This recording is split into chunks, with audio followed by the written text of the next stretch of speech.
Un Dios moral al que obedecer. ¿Qué pasaría si Dios nos permitiera modificar los 10 mandamientos o, mejor aún, escribirlos nosotros mismos? Sería interesante comprobar cómo reformaríamos el orden de prioridad de los mandamientos, o qué propondría nuestra sociedad moderna como los 10 primeros si el Creador no hubiera dado ninguno. Quizás sería algo parecido a esto. Primero, en este mundo se adora a muchos dioses y ninguno debe ser considerado más importante que los demás. Segundo, la adoración de ídolos es solo un sano reconocimiento de la divinidad en todas sus formas. Tercero, los gobiernos deberán mostrar cuidado en no herir la sensibilidad de los devotos de todas las religiones, con la posible excepción del cristianismo y de los cristianos. Cuarto, la productividad y los beneficios son prioritarios y los dividendos de los accionistas son más importantes que los salarios justos, las jornadas laborales razonables y la estabilidad de nuestras familias. Quinto, los padres deben honrar a sus hijos absteniéndose de cualquier forma de disciplina física y educación dogmática que pueda influirles sensiblemente en la creencia en absolutos morales y en un Dios creador. Es probable que algo semejante pueda causar una grave inestabilidad emocional en fases posteriores de sus vidas. Sexto, se deberá combatir cualquier forma agresiva de gobiernos. Esto incluye la limpieza étnica, los prejuicios raciales, la tortura institucional, la pena capital y cualquier instrucción en las libertades personales. Séptimo, no debe permitirse que el matrimonio limite la libertad de un cónyuge para disfrutar de otra relación que considere beneficiosa en cuanto a placer y autorrealización.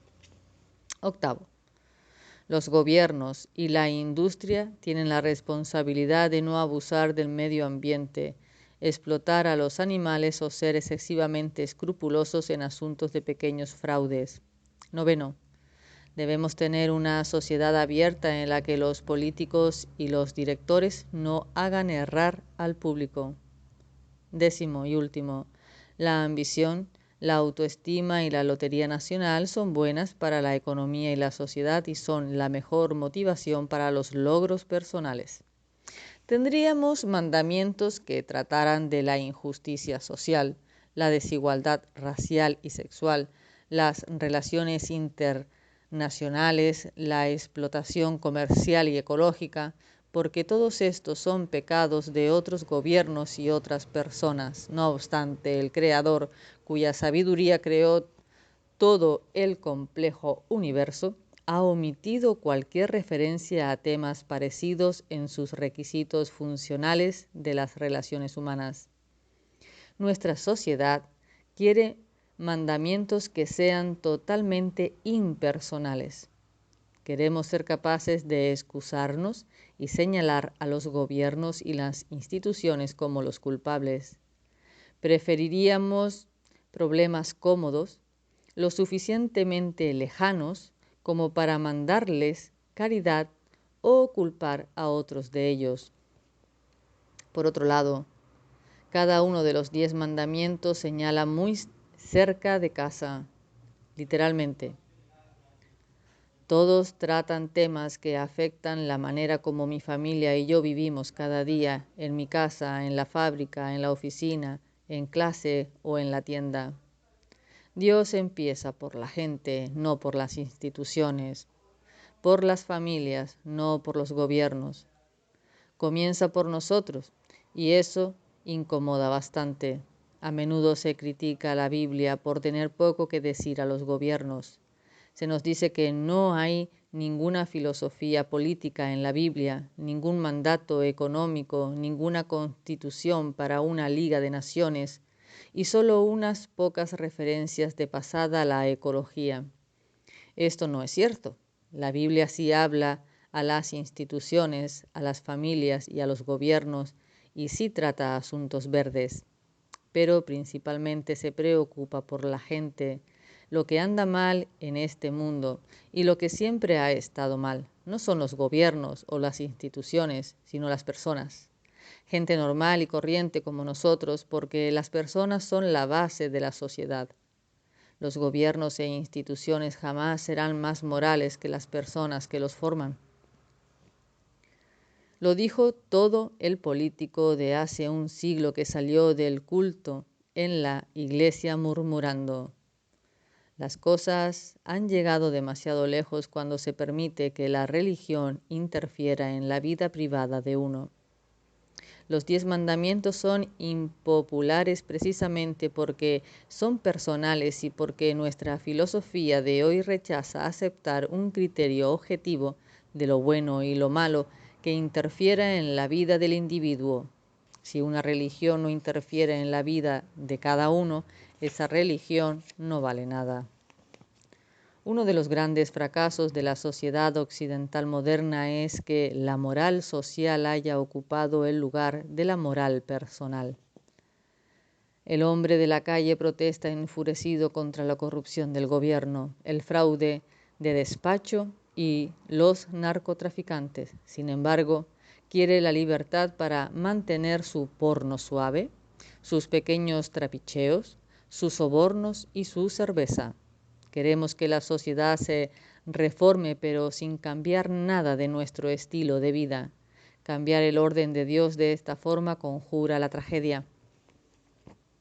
Cuando los dirigentes judíos quisieron establecer su inocencia ante la ley, Cristo los volvió a llevar a todos al juicio de aquella, con una aplicación más próxima que la que ellos querían oír.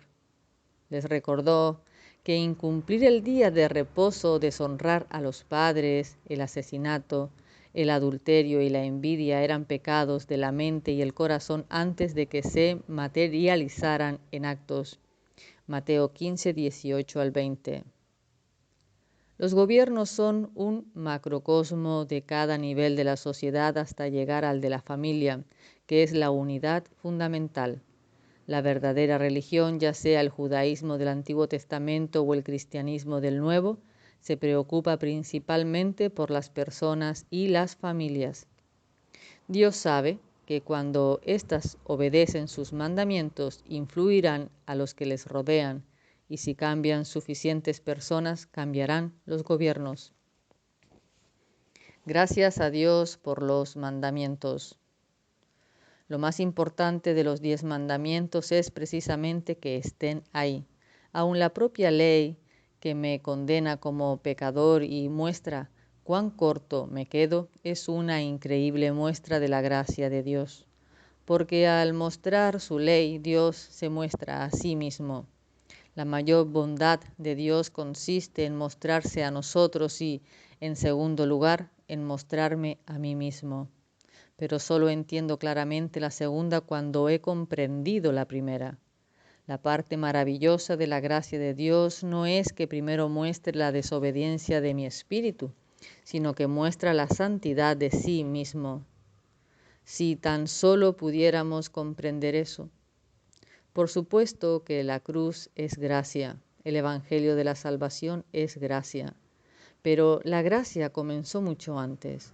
La gracia empieza cuando Dios habla a nuestro pecado y luego nos dice la clase de Dios que es. Podría haber guardado ese secreto de la humanidad caída.